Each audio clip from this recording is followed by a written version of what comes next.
sou Marri Simone e bem-vindos ao NovoCast, o podcast do Novo.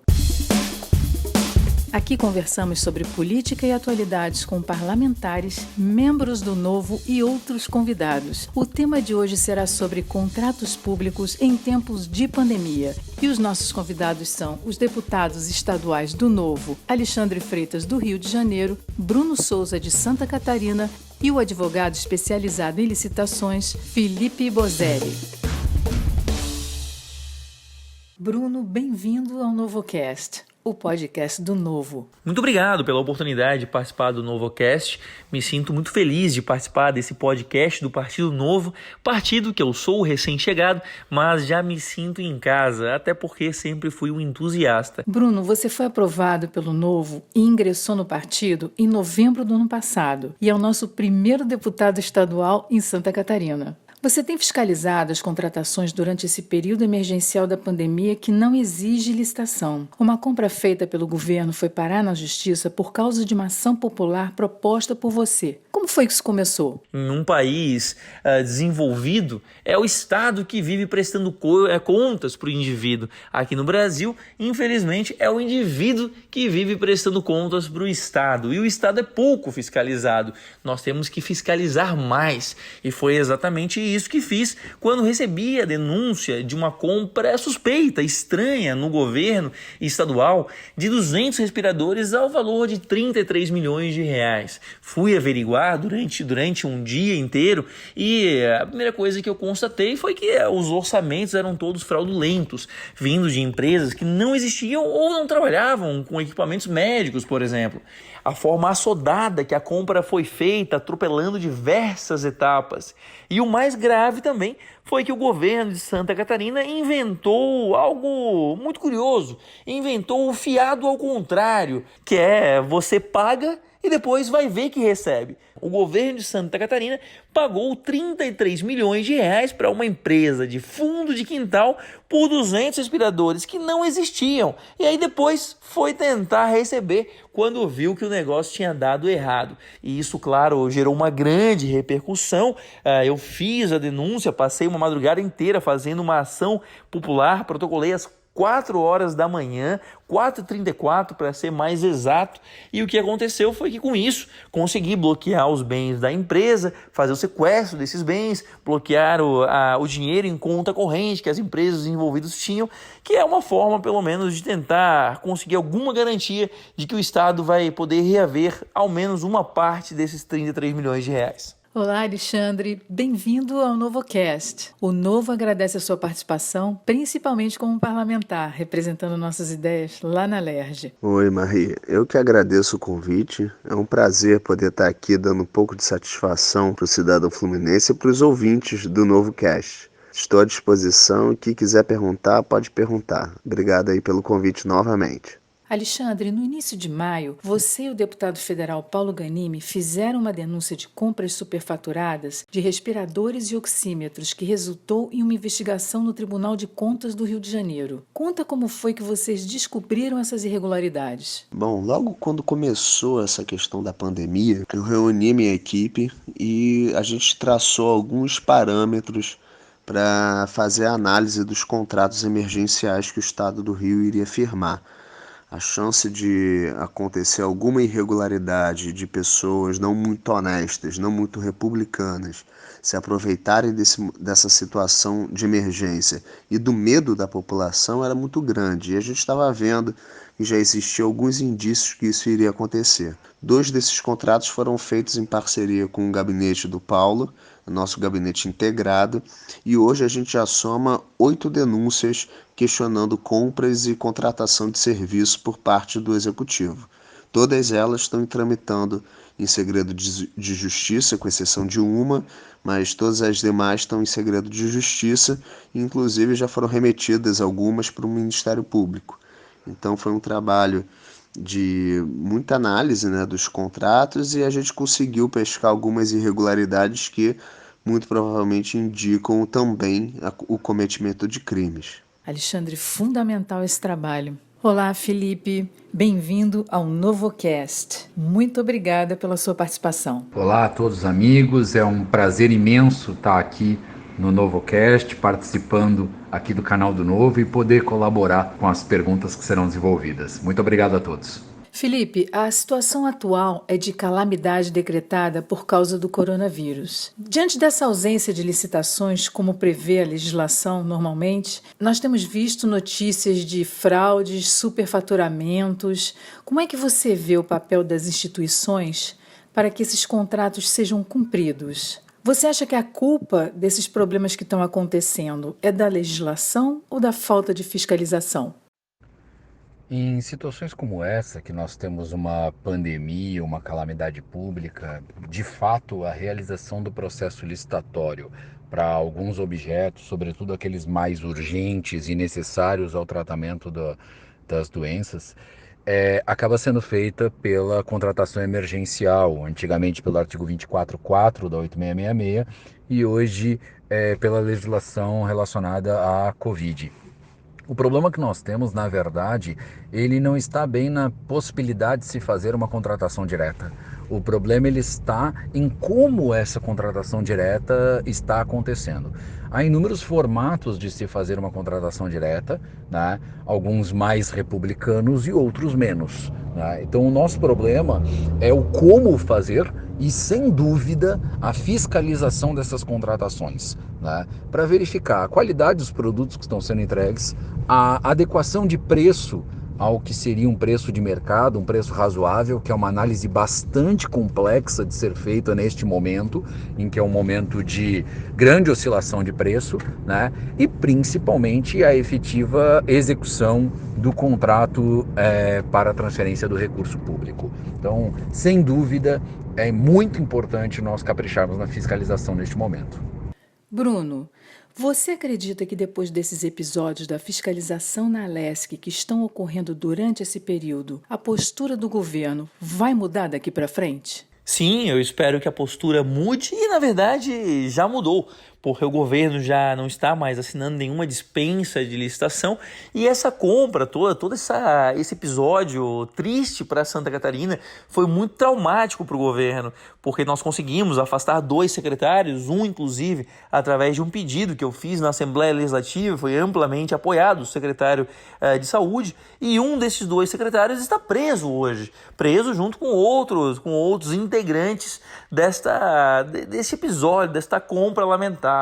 E com certeza outras pessoas ainda serão processadas e presas. E claro, além disso tudo, além de ainda existir uma investigação em curso, também existe na Assembleia Legislativa, por conta dessa denúncia, uma CPI que pode acabar com o impedimento do próprio governador, se for comprovado que ele sabia, que ele estava de alguma forma envolvido. Então, claro que essa compra foi muito traumática e o governo de Santa Catarina já mudou a forma de fazer as suas compras e as suas dispensas de licitação. E acabaram com essa, eu espero, pelo menos, que eles não tenham mais essa ousadia de usar dinheiro que deveria ir para a saúde, para salvar vidas, e usar esse dinheiro para fazer outros fins, desviar esses recursos que não o fim devido, que é justamente para atender essa crise que nós vivemos esse ano. Alexandre, existe ambiente hoje na Alerj que favoreça uma mudança no ambiente político e fiscalizatório? Bom, toda mudança, toda proposta relacionada à transparência e à fiscalização tendem a sofrer alguma resistência, especialmente por parte daqueles que não têm o menor interesse de que as coisas no serviço público sejam transparentes. Mas eu posso citar um exemplo, a nossa emenda da transparência. Foi uma emenda que a gente apresentou num projeto de resolução que estava tramitando desde 2018 e em que a gente buscava obrigar a Alerj a publicar a lista dos assessores vinculados aos deputados, coisa que o Congresso já faz, tá? Basta você entrar no site que você consegue saber quem aquele deputado contratou para o seu gabinete. Mas aqui na Alerj isso não acontece. Então a gente colocou essa emenda da transparência, foi pautada por 5 sessões. Teve resistência tanto do pessoal da suposta velha política como do pessoal da suposta nova política. E eu digo supostas porque hoje eu vejo que existe a boa e a péssima política. Pouco importa quanto tempo o deputado está no parlamento, existe sim pessoas que estão lá há muito tempo que fazem uma boa política, e tem pessoas que chegaram ontem e fazem uma péssima política. Mas a gente conseguiu a aprovação, a LERJ hoje está obrigada a publicar a lista, ainda não cumpriu com a resolução. Existe inclusive uma ação civil pública por parte do Ministério Público que cita a nossa emenda da transparência, e a gente espera que a presidência da casa tão logo cumpra os 6 meses que já estourou, enfim, e que deveria constar na página lá da internet, da LERJ, os assessores vinculados aos deputados. Mas, obviamente, que é difícil, mas aos poucos a gente vai conseguindo, colocando um pouco mais de transparência no serviço público. Alexandre, obrigado por estar no front aí defendendo as ideias do Novo. E pessoal, não deixa de seguir Alexandre Freitas, deputado do Rio de Janeiro, nas redes sociais. Felipe, agora fora do contexto da pandemia, de calamidade pública, uma nova lei de licitações foi aprovada no plenário da Câmara. Explica pra gente quais são as principais mudanças e se elas inovam o ambiente de licitações e em quais aspectos. Essa nova norma que existe em discussão, que agora foi ao Senado e está no Senado hoje para aprovação, essa nova lei de licitações, o PL 1292 de 95, na verdade é um tema que gera muita discussão entre os teóricos dessa área da contratação pública, tá? Enquanto nós temos alguns um pouco mais otimistas, confesso que faço parte do grupo mais pessimista. Estamos perdendo uma excelente oportunidade de melhorar as contratações públicas de forma efetiva. O que está sendo inovado nas contratações públicas é, em boa medida, aquilo que já era a prática da contratação pública. Alguns textos de decretos, de instruções normativas ou mesmo jurisprudência já consolidada nos tribunais de contas estão sendo incorporados à lei. De efetiva mudança, a lei traz muito pouco e, principalmente, a meu ver, não avança ou avança quase nada na matéria de tentar trazer maior competitividade às licitações, maior número de licitantes nos processos licitatórios, que, a meu ver, deveria ser a nossa principal prioridade. Felipe, você acredita que o seguro-garantia previsto na nova lei, onde a seguradora assume o contrato, vai resolver o problema dos atrasos das obras e de fraudes? E essa garantia não acaba tornando a contratação da obra mais cara para o governo? Especificamente com relação ao seguro-garantia, o acréscimo do seguro-garantia, me parece que o governo cometeu, ou melhor dizendo, o parlamento comete um erro, e um erro grosseiro ao aumentar o valor do seguro-garantia. Nós temos um costume de acreditar, ou nós temos uma crença popular de que as obras e os contratos administrativos não são concluídos por falha dos particulares, porque os particulares não entregam. Os dados desmentem esse número, os dados desmentem essa informação. Os dados mostram que a esmagadora maioria dos contratos administrativos, eles apresentam problema por, número 1, falta de planejamento técnico do contrato, ou seja, um contrato mal desenhado, um projeto mal desenhado. Número 2, falta de planejamento financeiro orçamentário do contrato, ou seja, não tem dinheiro para concluir o contrato. Nenhuma dessas duas alternativas será resolvida, será solucionada com o aumento do seguro-garantia. Na verdade, o aumento do seguro-garantia é uma política que não irá beneficiar absolutamente ninguém. Os contratos administrativos serão muito mais custosos, porque obviamente esse custo será repassado à administração pública pelo preço dos contratos, e isso não trará em absoluto nenhuma garantia de execução contratual. Bruno, como a população de Santa Catarina pode fiscalizar e participar para que diminuam esses casos cada vez mais? A população também pode fazer a leitura do Diário Oficial. O Diário Oficial, seja do município, seja do estado, é a publicação oficial onde devem constar toda a movimentação, tudo aquilo que acontece no município e no estado. Ou seja, qualquer licitação que a prefeitura faça, contratação, qualquer nomeação deve estar no diário oficial. Ver se ali tem alguma contratação estranha, alguma nomeação esquisita, alguma compra fora do valor. Além disso, eu também recomendo acompanhar aquilo que é votado, tanto na Assembleia do seu estado como nos municípios, acompanhar o que nós chamamos de ordem do dia, ou seja, os projetos que serão votados na sessão plenária. Você consegue saber o que está sendo prioridade no legislativo da sua cidade ou do seu estado e entender o que os parlamentares estão votando ou deixando de votar, acompanhar aquilo que geralmente ninguém acompanha, o que é votado em cada sessão, para a gente saber se o parlamento está criando burocracia ou está facilitando a vida das pessoas, se está criando despesa ou está sendo responsável com o dinheiro público. Então, cada real que se gasta em um dos poderes do Estado é um real que saiu do seu bolso. Então, nos ajude a cuidar do seu dinheiro. Alexandre, como a população do Rio de Janeiro pode participar para que esses casos diminuam cada vez mais? Bom, é muito importante, né, que as pessoas tenham esse olhar fiscalizador por parte dos atos do serviço público, né? É impossível um deputado estar, principalmente aqui um deputado do Rio de Janeiro, né, estar nos 92 municípios do estado. Então, olhando todas as contas públicas do estado, todos os processos de licitação, isso é impossível.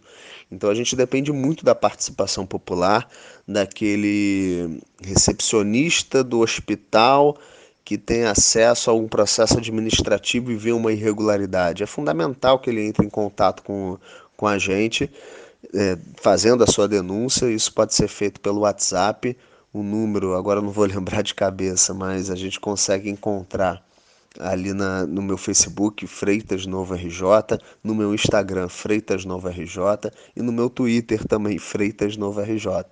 Tem um número do WhatsApp onde a gente recebe denúncias e ele tem sido bastante contactado, né? O que deixa a gente triste ao mesmo tempo, mas feliz também, né?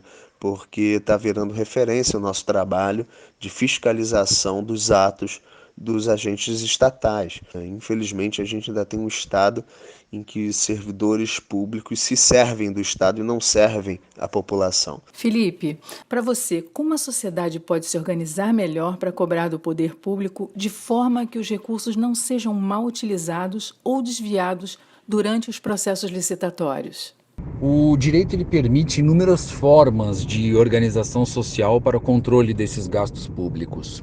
Qualquer cidadão tem direito a obter as informações do poder público, ainda que isso seja algo de extrema dificuldade muitas vezes, né? Nós temos instituições, organizações não governamentais, como poderia citar aqui o Observatório Social do Brasil, por exemplo, que é uma ONG que cuida dos gastos públicos, além de outras, que exercem um excelente trabalho, né, que as pessoas podem se interessar, além, é claro, dos nossos parlamentares, que a função primária seria a gestão dos recursos públicos, né, e a melhor gestão desses recursos públicos, o controle desses gastos públicos, né? Além dessas, nós ainda temos a possibilidade, que é uma que eu mesmo já lancei mão algumas vezes, de ingressar com ações populares, né, no Poder Judiciário para o combate a desvios de recursos públicos. Então, assim, os mecanismos eles existem, as possibilidades estão abertas. O que nós precisamos certamente é de pessoas engajadas, interessadas e comprometidas em melhorar esse ambiente de contratação pública, entendendo o tamanho que isso representa dentro do cenário da administração pública brasileira. Felipe, mais uma vez, eu quero agradecer a sua participação aqui no NovoCast. Queria agradecer a todos os ouvintes desse podcast, todos os ouvintes do Novo, pelo convite e pela possibilidade de participar aqui nesse canal e conversar com vocês e tentar, de alguma forma, melhorar o cenário da contratação pública brasileira. Muito obrigado e um forte abraço a todos. Bruno, obrigada também pela sua participação. Foi um prazer ter você aqui no NovoCast. Pessoal, acompanhe também o Bruno Souza nas redes sociais. Veio para o Novo por meio de um processo seletivo e agora é mais um braço do Novo para mudar o estado de Santa Catarina. É muito bem-vindo. E mais uma vez eu agradeço a oportunidade e deixo aqui o meu grande abraço para todos os filiados do Novo e para todos os ouvintes do podcast, e também parabenizo pela iniciativa do Novo de trazer esse espaço de conversa e comunicação com o seu filiado. Alexandre, para finalizar, eu quero agradecer a sua participação e pedir para você que mande uma mensagem para os nossos filiados e apoiadores. Agradeço aí novamente o convite, é um prazer poder estar aqui e vamos seguindo aí o trabalho, porque tem muita coisa pela frente, muita denúncia para ser feita. E você que acha que a política precisa mudar, esse ano a gente vai ter eleição e ainda que você não encontre a vocação, eu acabei encontrando uma vocação no serviço público, enfim, na política, na vida pública, mas isso pode não ser para todo mundo.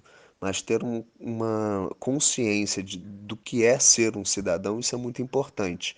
E a gente precisa lembrar que de 2 em 2 anos, um cidadão ele precisa se engajar na vida política da sua cidade, do seu estado ou do seu país. Então é fundamental que você procure alguém que possa te representar e apoie, seja com doação, seja com tempo, seja com divulgação, enfim. É importante que você escolha algum candidato que vai ser aquele prestador de serviço que, caso eleito, vai te representar no parlamento. Isso é extremamente importante, tá? Então, esse é o meu recado, que participem, escolham um candidato, adotem esse candidato e, obviamente, que caso ele seja eleito, que cobrem também dessa pessoa tudo aquilo que ele prometeu durante a eleição e cobre os seus atos durante o mandato. Isso é extremamente importante. Obrigado novamente. Tchau, tchau. Bom, pessoal, terminamos mais um episódio do NovoCast. Agradecemos a participação de todos vocês, filiados, apoiadores e ouvintes. Não deixem de compartilhar para mais pessoas conhecerem as nossas ideias. Lembramos que o Novo é o único partido político que não usa recursos públicos e se mantém apenas com as contribuições voluntárias. Doe ou filie-se em novo.org.br.